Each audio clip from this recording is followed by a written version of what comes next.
18 hadi 19. Samueli wa kwanza sura ile ya 30 mstari ule wa 8. Samueli wa kwanza 30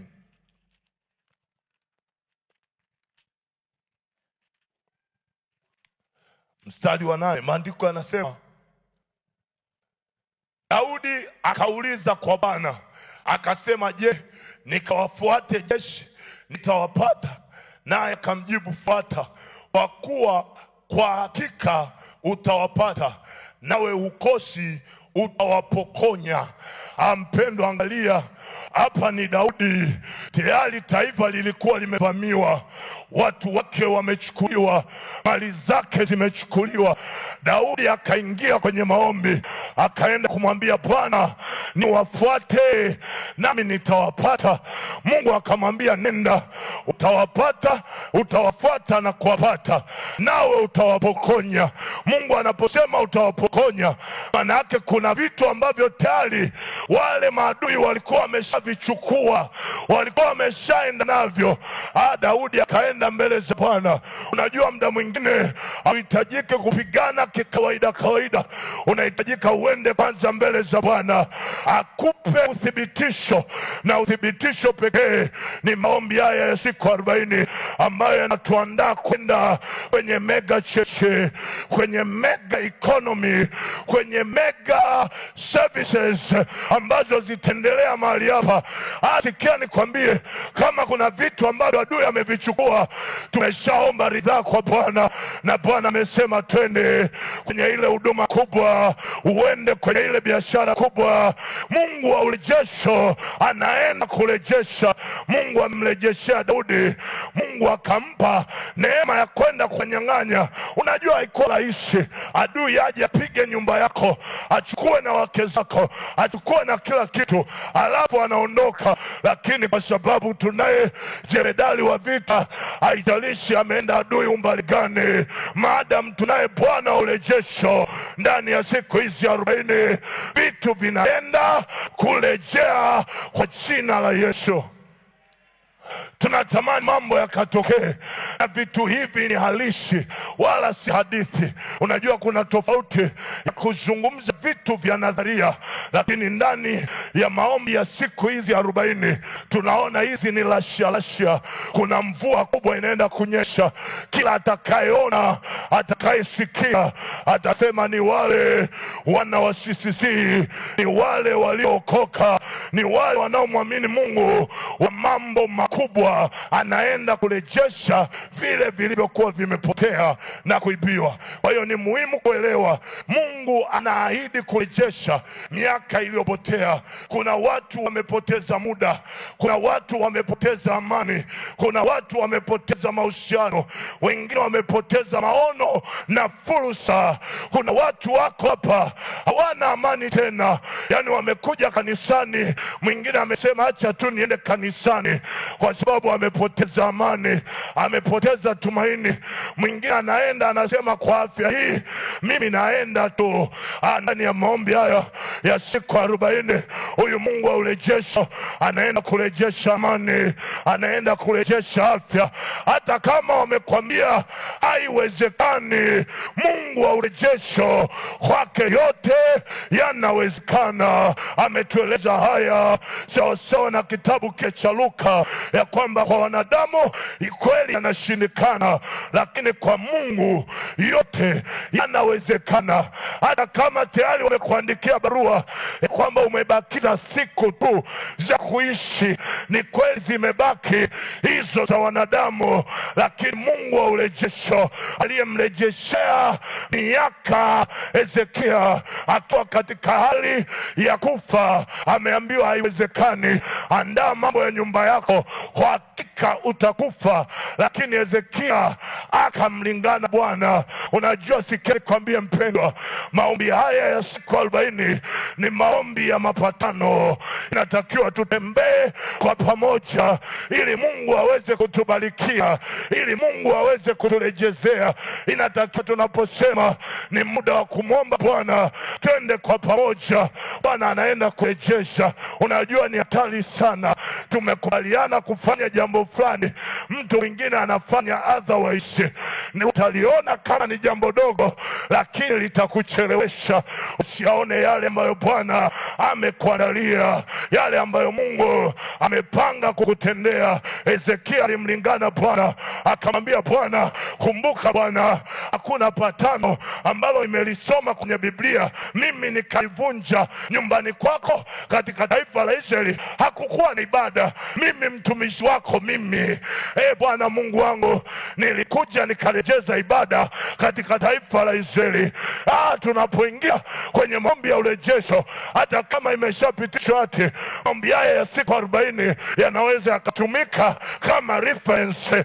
Bwana, yalitangazwa maombi ya siku 40 pale kanisani, mimi mtumishi wako niliitii sauti yako na nikafunga. Hili ni jambo gani la kukushinda wewe? Huyu Mungu anakukaribisha aweze kukutendea. Inatakiwa tutembee kwa pamoja ili aweze kufanya kwa ukubwa katika kanisa, katika familia na kwa taifa kwa ujumla.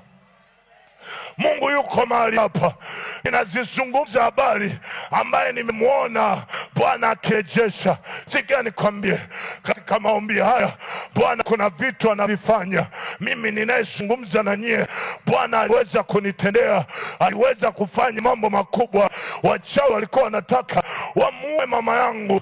Mama mmoja alimuita mama yangu, hii habari nilishawahi kuambia. Akamwita akamwambia, nifungulie hichi kichupa. Alivyokifungua, upande mmoja wote ukawa umeparalyze, hawezi kuinuka, analia maumivu makali, na maumivu yanazidi kuongezeka kwenye upande wa kulia. Ilikuwa anakaribia kufa, hakuna mtu mwingine wa kuweza kumsaidia, niko mimi peke yangu, na nilikuwa kijana mdogo tu, sio kama hivi ambavyo nilivyo sasa. Nikamwambia Bwana, ninaudai uhai wa mama yangu, hatutakufa sisi. Bwana akarejeza immediate, Bwana akafanya. Sikia nikwambie, Daudi alienda mbele za Mungu akamwambia Bwana, niwafuate hawa watu nami nitawapata. Mungu akaenda akamwambia, wafate, vitu vyako vilivyoibiwa vitarejea. Akawafuata Daudi akiwa amejaa nguvu, akiwa ametoka kwenye maombi. Akampata yule adui, akaenda kawanyang'anya. Biblia inasema akawapokonya. Sikia nikwambie, haya maombi ya siku 40 tunaenda kupokonya kila kilichoibiwa, tunaenda kupokonya kila kilichochukuliwa na adui. Haijalishi ni miaka, haijalishi ni siku, haijalishi ni umbali, tunaenda kupokonya kwa jina la Yesu. Hata kama ni nafasi gani kwambie, hawana uwezo wa kuichukua hiyo nafasi. Hilo naomba nikuhakikishie, anaweza tu akakuchelewesha. Hata kama wamekuchelewesha kwa miaka, kuna wengine mishahara yao imecheleweshwa. Ni echela amekaa pale ofisini, amesema huyu asiongezewe, huyu asiongezewe. Maisha yako yamekuwa ya shida, hauna amani tena. Kwa maombi haya na sisi tutawafuatia na kuwapokonya. Ni wenyewe tu watabaki wanashangaa ya kwamba mara imeongezeka hili, mara limetokea hili, mara limetokea lile, mara hiki kimetokea, na wao watamthibitisha Mungu wa urejesho. Bwana Yesu asifiwe.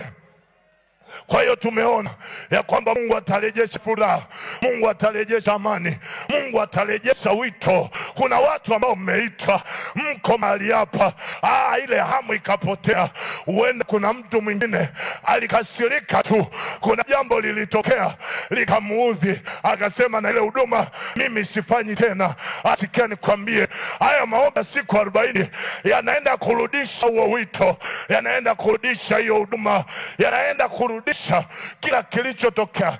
Kama ni baraka, hizo baraka zilizoibiwa au zilizocheleweshwa zinaenda kurejea kwa jina la Yesu Kristo. Amen. Mimi nampenda huyu Bwana, huyu Yesu, mimi nampenda. Yani maombi haya, yani mpendwa, ukiungana na sisi, ukiungana na sisi kwenye maombi haya, ukaungana na kanisa kwenye maombi haya, ukaungana na mchungaji kwenye maombi haya, sikia nikwambie, Mungu anasema unikumbushe. Unajua tunatumia haya maombi kama reference. Yeye amesema ombeni nanyi mtapewa. Tunaenda mbele za Bwana, tunamwambia Baba, tunaomba sasa, tunaomba Bwana katika siku hizi 40, tunaomba uturejeshe. Ni maandalizi ya kwenda kwenye mega cheche. Tunaenda kule, tunaenda kurejeshewa. Ikiwa kuna washirika waliopotea kiasara, kwa jina la Yesu, kwa maombi haya tunawavuta huko waliko, wanarejea kwa jina la Yesu. Ikiwa kuna baraka, kuna uchumi wa mtu mmoja, mwingine analalamika ya kwamba mimi magonjwa hayatoki nyumbani kwangu, mwingine analalamika mauti hazitoki nyumbani kwangu, mara amekufa mjomba, amekufa shangazi. Mungu anaenda kurejesha uhai, Mungu anaenda kurejesha uhai, Mungu anaenda kurejesha habari njema. Mauti itakuwa historia kwenye nyumba yako. Haitawezekana uingie kwenye maombi haya na ubaki kuwa kawaida, haiwezekani. Haya ni maandalizi ya nafasi kubwa Bwana anayotupeleka. Kwa hiyo tokeo la pili, maombi haya hutusababishia kujazwa kwa Roho Mtakatifu. Kwa hiyo maombi hutusaidia kujazwa kwa Roho Mtakatifu. Naomba nikueleze, baada ya Yesu kuwa amepaa, ameenda mbinguni, kabla ya kwenda mbinguni aliwaambia wanafunzi wake, sikieni mwambieni, msitoke hapa Yerusalemu hadi mtakapojazwa na Roho Mtakatifu. Wana wa Mungu wakasema sawa. Namna pekee ni sisi kudumu katika maombi. Ukisoma kwenye Biblia, watu walidumu katika maombi. Wakiwa wamedumu katika maombi, wanaendelea kumwomba Bwana. Nini kinatokea? Kuna siku ya Pentekoste Bwana. Siku ya Pentekoste watu wote wakajazwa na Roho Mtakatifu. Bwana akawajaza na Roho Mtakatifu. Waliokuwa waoga kwa sababu walikuwa kwenye maombi kwa muda mrefu wakidumu. Unajua kitu kilikisema kwamba Biblia ikisema wakidumu, manake walikuwa na mwendelezo wa kuomba, walikuwa na mwendelezo tangu siku walivyoondoka hadi siku ile ya Pentekoste. Walikuwa wanaendelea kumwomba Bwana, wanaendelea kumsifu Bwana juu ya ahadi yake ya Roho Mtakatifu. Watu wakajazwa na Roho Mtakatifu. Unajua kuna watu wakuwepo hapo, wakina Petro, waoga ambao hawezi kujitetea. Wakiulizwa hivi wanaongea uongo ili kuweza kujiepushia. Lakini baada ya kujazwa na Roho Mtakatifu, kutokana na kipindi kirefu walichodumu kwenye maombi, Roho Mtakatifu alipowajaza, yule Petro aliyekuwa muoga akasimama akiwaambia, enyi wazee wa Israeli, mnaotuona hapa hatujalewa. Sisi tunazungumza hatujalewa, bali tumejazwa na Roho Mtakatifu. Hata mkituzuia tusizinene hizi habari, hatuwezi. Yule jamaa aliyekuwa muoga, yule jamaa aliyekuwa na wasiwasi, anajificha. Muda mwingine akataka kurudi hadi kuvua, lakini baada ya kujazwa na Roho Mtakatifu akawa jasiri, akawa nambari moja kuzitangaza habari za mfalme Yesu. Sikia nikwambie, kujazwa na Roho Mtakatifu sio tukio la siku moja. Ni muhimu sana kuelewa, ni jambo endelevu, ni jambo endelevu. Ndio maana Biblia nasema tukue hata tufike kimo cha Kristo. Kwa hiyo ni jambo ambalo linaendelea, sio jambo la mara moja. Petro akajazwa, akaanza kuzihubiri habari.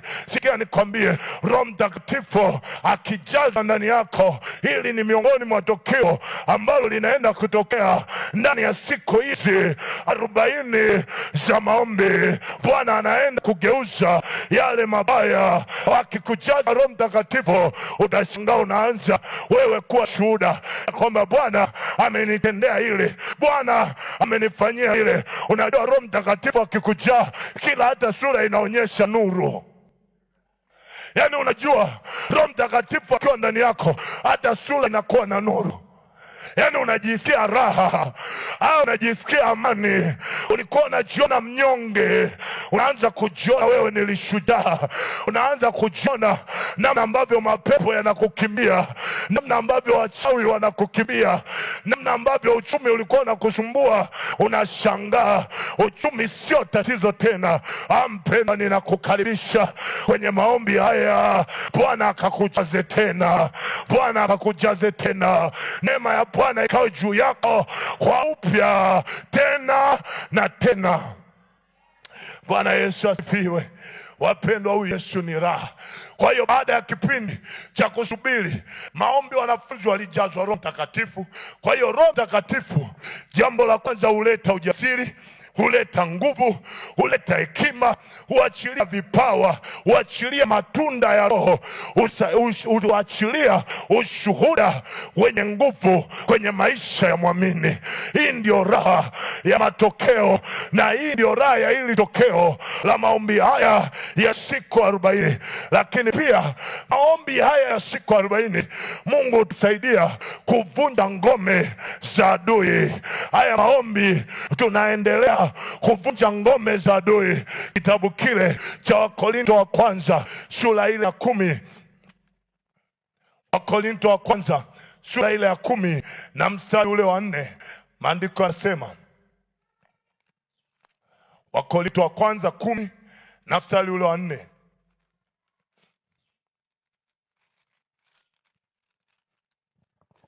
maandiko yanasema, wote wakanywa kinywaji kile cha Roho,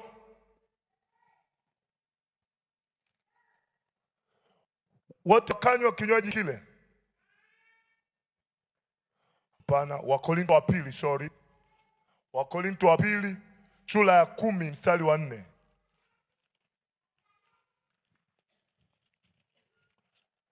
Biblia inasema, maana silaha za vita vyetu si za mwili, bali zinaweza katika Mungu hata kuangusha ngome. Tukiangusha, kuna ngome hapa inatajwa. Yaani hizi silaha tulizo nazo katika maombi haya tunapoenda kuzitumia, angalia ngome ya kwanza inayoangusha. Tunasema tukiangusha mawazo na kila kitu kilichoinuka kijinuacho juu ya elimu ya Mungu, na tukiteka nyara kila fikra ipate kumtii Kristo. Bwana Yesu asifiwe sana.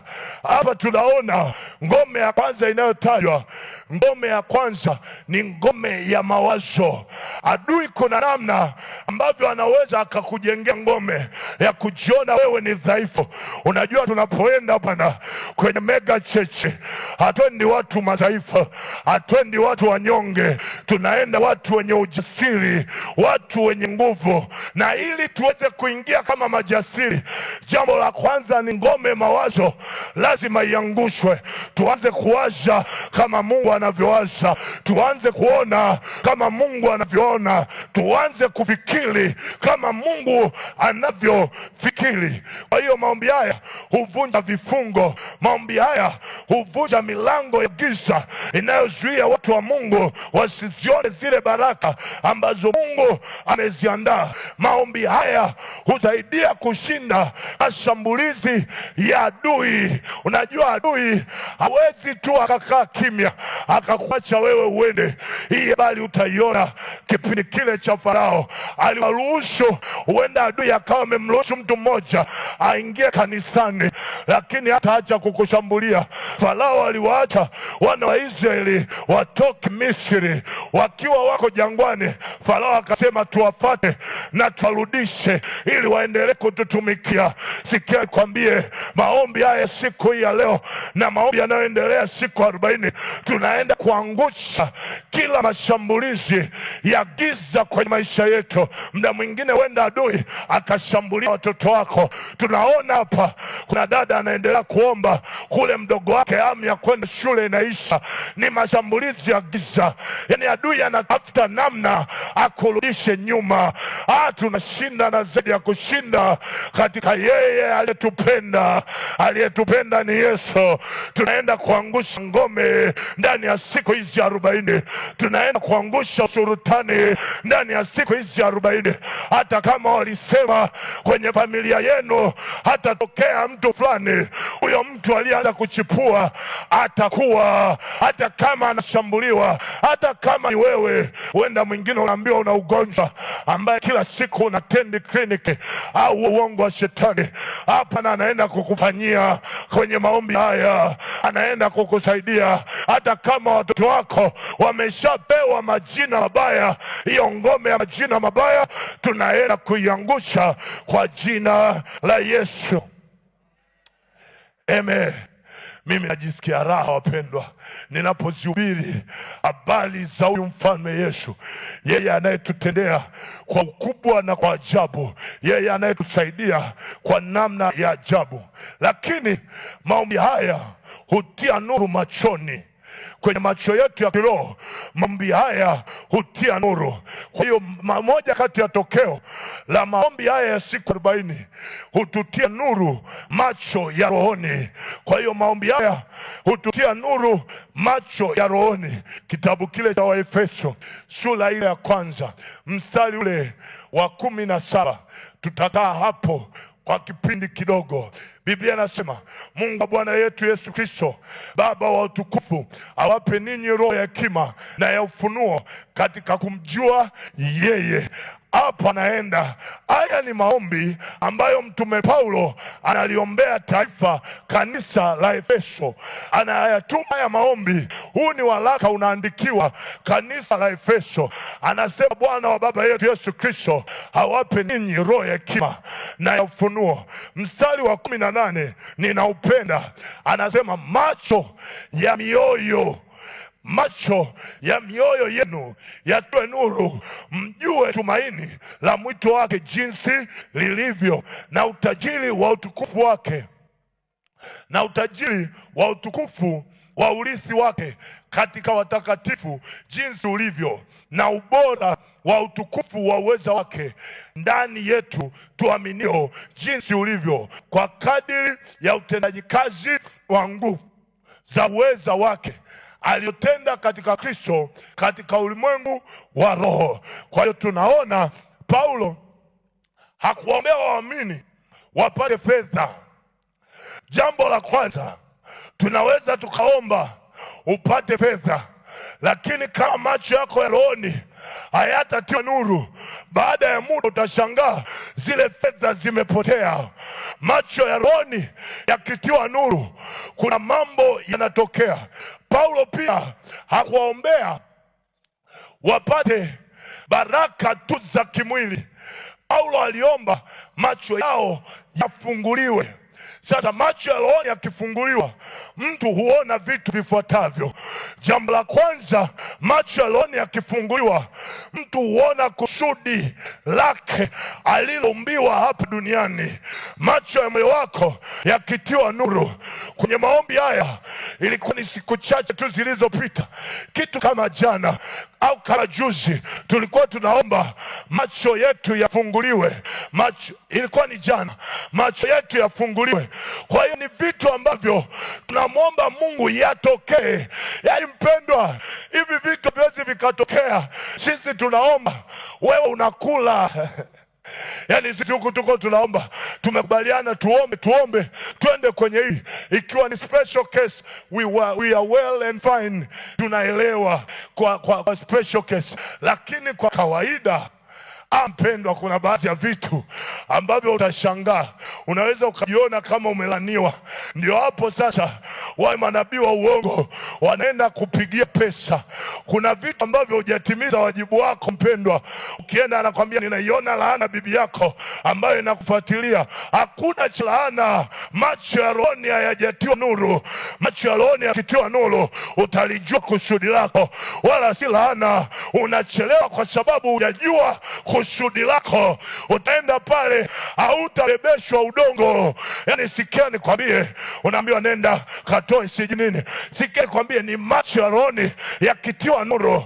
Udongo sio kitu tena, chumvi sio kitu tena. Macho ya rohoni yakitiwa nuru, kuna vitu utaviona, utajua hapa nilikwama. Na hivi vitu tunatamani, na tumemwomba Bwana jana na tunaendelea kumwomba katika siku hizi 40. Macho ya moyo wako yatoe nuru, itakupa kuona wapi umekwama. Yani muda mwingine unaweza kuwalalamikia watu, yani mimi siona, yani mimi huu ni mwaka wa 6, yani mimi ninasali pale, lakini yani mimi sioni, yani mimi sioni. Sikia nikwambie, mbona wengine wanakuja na ushuhuda bwana, yani kwamba Mungu ana upendeleo. Yeye amesema mimi Mungu sina upendeleo. Yeye Mungu ni wa wote wenye mwili. Sikia nikwambie, Paulo aliona tatizo la Waefeso. Efeso alikuwa fedha, alikuwa laana za mababu. Havikuwa hivyo. Tatizo la Waefeso lilikuwa ni macho ya rohoni hayajatiwa nuru. Ndiyo maana akawaombea macho ya rohoni ili uweze kujua kusudi. Kuna mtu mwingine unapopitia hujalijua kusudi lako. Yani wewe unakuja kanisani, haya maombi ya siku 40 ni mwito wetu mpendwa, kwamba macho ya rohoni yatiwe nuru upate kujua kusudi lako. Lakini pia macho ya rohoni yakitiwa nuru, utajua mwelekeo wa Mungu. Utajua Mungu nini anawaza. Ndio maana Daudi tuliposoma pale juu, kabla ya kufanya chochote alifanya nini? Alienda kuomba, akataka mwelekeo wa Mungu ni upi. Akaenda kumwambia Bwana niwafuate. Yani muda mwingine kuna mtu yuko hapa akisikia biashara ya mpunga inalipa, hana mwelekeo wa kimungu kwa sababu na hela, anakimbia kwenye biashara ya mpunga. Ukisikia sijui matikiti yanalipa, hana mwelekeo wa Mungu. Sikia nikwambie, sisi sio kama watu wapigao ngumi upepo. Yani sisi tukifanya, tunafanya kwa sababu tuna mwelekeo wa Mungu kwenye maisha yetu. Natamani macho ya rohoni yatiwe nuru kwenye maisha yako, upate kuelewa mwelekeo wa Mungu, upate kujua nini anataka Bwana kwenye maisha yako. Hata kwenye hiyo ofisi unahitaji macho ya rohoni ili uweze kujua ni nini Mungu anataka mimi kwenye hiyo ofisi niweze kufanya. Muda mwingine wingu limeondoka, Bwana anakuambia uende mahali fulani, kuna mahali amekuandalia. Kwa sababu hujui, unajikuta umekaa tu jangwani muda wote, kumbe wingu limeshaanza kutembea. Bwana akafunue macho ya rohoni ujue mwelekeo wa Mungu kwenye maisha yako.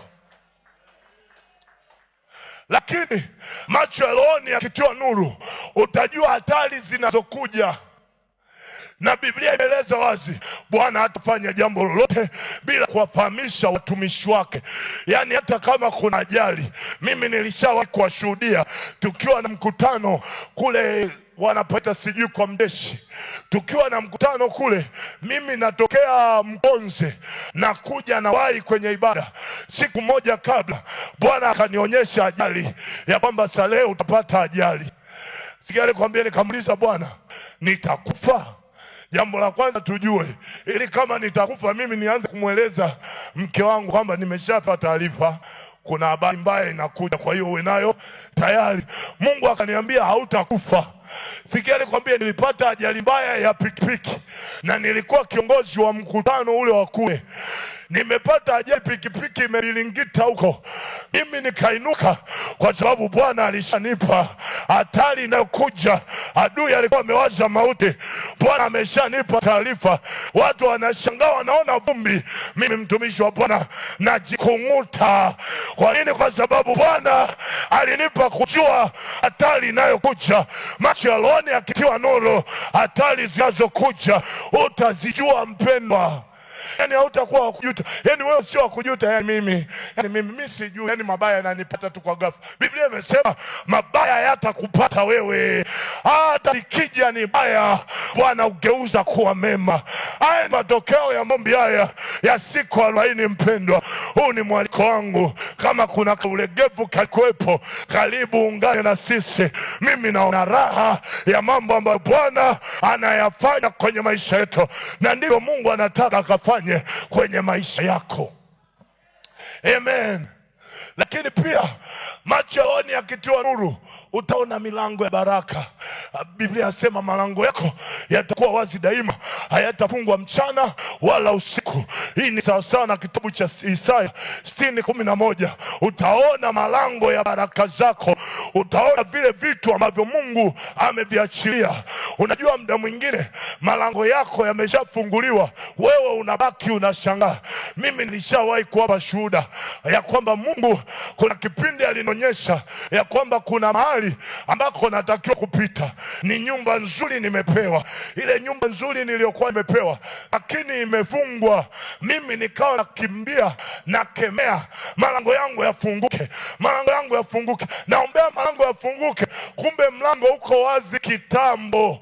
Roho Mtakatifu akaniambia nikiwa kwenye ndoto, akaniambia piga hatua. Nikapiga hatua. Mimi sasa tayari nishazoea maombi ya vita, muda wote ni kupigana. Kwa hiyo mimi najiandaa hata ni uvunje ule mlango. Roho Mtakatifu akaniambia ufungue tu kitasa. Nikafungua. Kile kipindi naomba ya kwamba naongeza malango yangu, napanua malango yangu, nikashangaa eneo la uwanda wa nyuma mlango umepasuka. Yani ni ukuta ulikuwa umezungushiwa, umeanguka, ukuta likubwa. Bwana amenifanyia. Nikaona malango ya baraka zangu yakiwa yako wazi. Nikajua huu ni mwelekeo wa baraka zangu. Kuna muda unapigana sana, inakuhitaji macho ya rohoni tu. Yani wewe inahitaji uone malango ya baraka zako, namna ambavyo Bwana ameshafungua. Wala hautachukia anayekusema vibaya, kwa sababu unajua malango yako yamefunguka. Utahangaika na nani? Utamtukia mtu wa nini? Yani kuna mwingine ameshajiandaa, yani yule mtu mimi sitamsamehe, yani alinizuia. Sikia nikwambie, macho ya moyo wako yakiwa nuru, utaona hata wepesi wa kusamehe. Yani utajisikia raha kusamehe. Yani kuna muda unajisikia raha kusamehe. Yani mtu hadi muda mwingine unaweza kusema nani anikosee tena nimsamehe. Nini? Macho ya rohoni yameshatiwa nuru. Yani unajisikia raha. Au unajisikia yani muda wote unakuja kanisani mtu mnuna. Yani ukimwona mama fulani huenda hata alikukopa kukulipa, sikia kwambia utajisikia raha tu kusamehe. Kwa nini? Kwa sababu umeshaona malango yako ya baraka, namna ambavyo Bwana ameyafungua. Mimi ninavyoeleza habari hii, hiyo siku nimemaliza, narudi Arusha, natoka Dar, tulikuwa tuna maombi, narudi Arusha napewa job termination. Yani napewa job termination. Sasa sikia nikwambie, Salehe hatutaendelea na wewe, tafuta kazi eneo lingine. Na unapewa job termination. Kwa kawaida kazi zetu za walimu muda wa kuapply ni mwezi wa 12. Mwezi wa 11, 12 ndio msimu wa kuapply sisi kwa shule za private. Kwa hiyo wanakupa tarehe 31 mwezi wa 12. Maana yake tayari kama waajiri wamesha ajili na wewe sasa nenda. Sikia nikwambie, kwa sababu mimi nilishajua malango yangu yako wazi, niliichukua ile barua nikaiweka ndani, mimi nikaendelea kuchapa injili, kwa sababu najua malango yangu ya baraka yako wazi, hayawezi kufungwa. Na wala sikuwachukia, na wala sikujisikia vibaya, wala sikuwanunia. Na unapewa job termination, Jumapili unahitajika usimame uhubiri. Aliyekupa job termination amekaa kiti cha mbele. Ona maombi ambayo yatakuwepo sasa, mahubiri yatakayokuwepo wakati huo. Hebu jaribu kusikilia, ni wewe sasa. Haujajua, unaanza kumuona sasa. Nilimuona shetani amemuingia huyo mama, amenizuilia lango langu la baraka. Wenyewe mnaozuilia watu malango ya baraka, Bwana atakukata. Asikia nikwambie, hiyo siku nilijisikia raha kuhubiri. Mungu akanipa somo la upendo. Yani unajua unayemhubiria somo la upendo amekaa hapo, alafu Bwana akaachilia nguvu zake, na yeye ananena kwa lugha. Wote tunanena kwa lugha. Kuna raha tunazipata Bwana. macho ya moyoni yakitiwa nuru, hautakaa na vinyongo, hautakaa kuwalaumu watu, hautakaa kunung'unika. Ninamwomba Bwana asubuhi ya leo macho ya moyo wako yatiwe nuru, upate kuona malango ya baraka. Haya tutayaona kwenye maombi haya yanayoendelea ya siku 40. Utaanza kuona kabisa ule wema wa Bwana, utaanza kuona neema ya Bwana, utaanza kuona uzuri wa Bwana, utaanza kujisikia raha. Kuna mwingine akija atasema, Bwana mimi sitakuacha wewe. Yani mwingine amekuja na shida yake, lakini anajisikia kumpenda zaidi Bwana. Macho ya rohoni yakitiwa nuru, hata huo ugonjwa si kitu. Utauona uzuri wa Bwana katika huo ugonjwa. Utajikuta unamshukuru Bwana, naambia Bwana ninakushukuru kwa ajili ya huu ugonjwa, maana ni kwa mapenzi yako. Hautanung'unika. Unajua adui anataka akutengenezee mazingira ya wewe uendelee kunung'unika, uendelee kuwa kipofu, ili watu waendelee kupiga pesa. Ndio maana kuna mahali huko duniani unasikia lete nywele, watu wakakusanyishwa nywele za kila mahali. Lete nywele tuvunje laana. Sikia nikwambie, hakuna cha laana cha kuvunjwa na nywele. Yesu alimaliza pale msalabani Bwana. Tunachokihitaji ni macho ya mioyo yetu yatiwe nuru.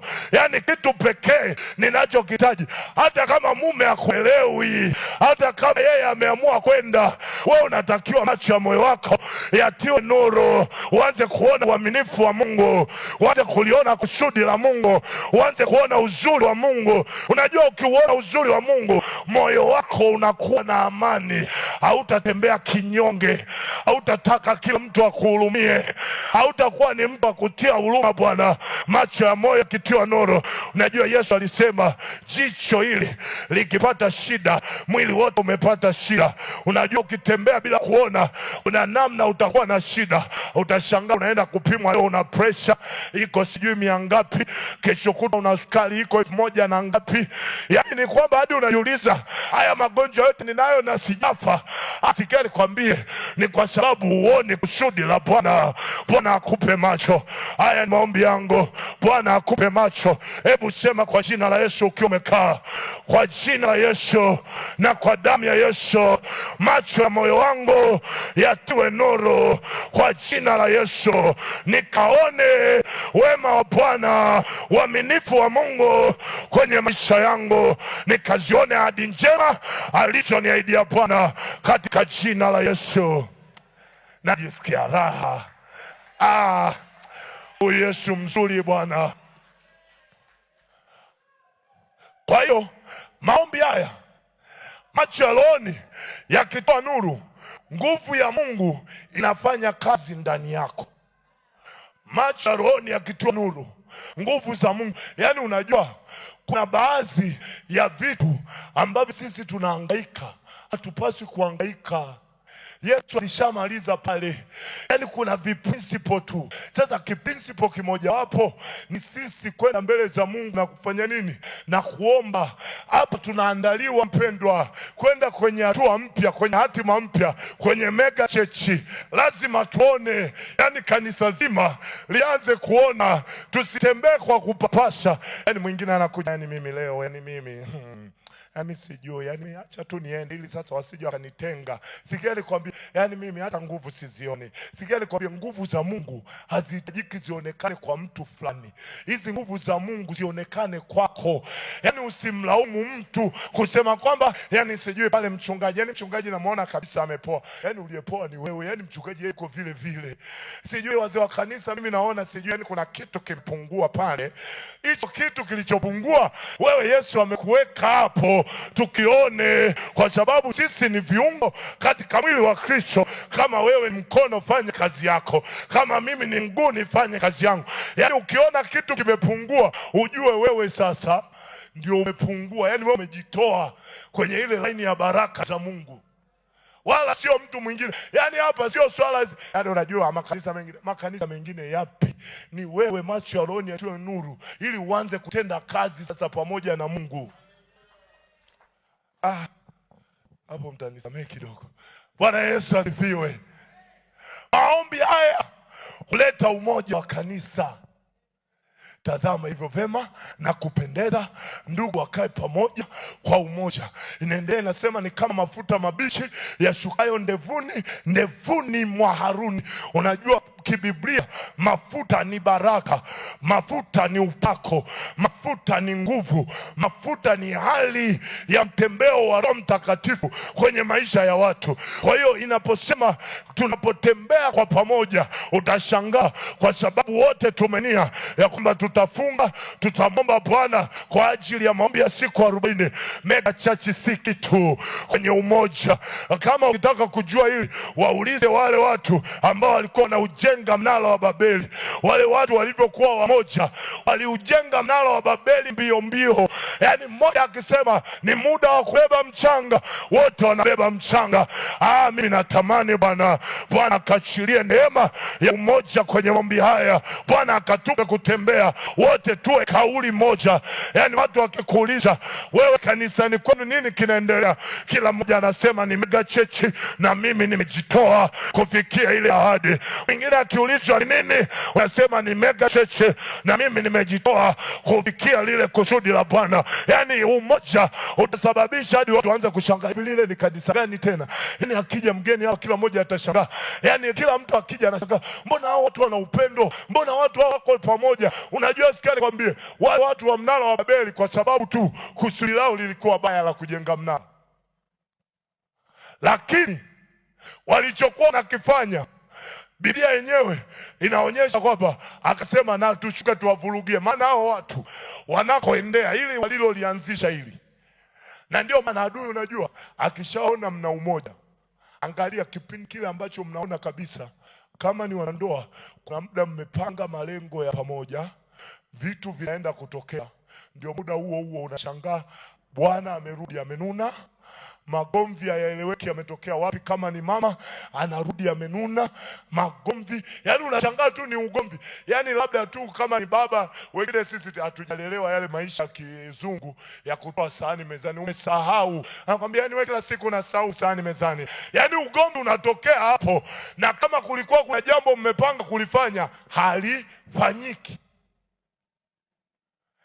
Lazima ujue hizi ni hila, kwamba sisi tunatakiwa tutembee kwa umoja. Yani hata kama kuna jambo la kutuvuruga, ni muda wa kushana mikono. Bwana tunakushukuru kwa ajili ya umoja uliotupa. We nani ambaye hata kama jamani mgumu kiasi gani, unadhani tukiomba kwa pamoja moyo wenyewe unaridhika? Yani kuna vitu ambavyo unashangaa tu yeye mwenyewe moyo umerudi, mipango inaendelea. Kwa hiyo moja kati ya matokeo ya maombi haya ni umoja kwa kanisa. Tunatamani maono tulionayo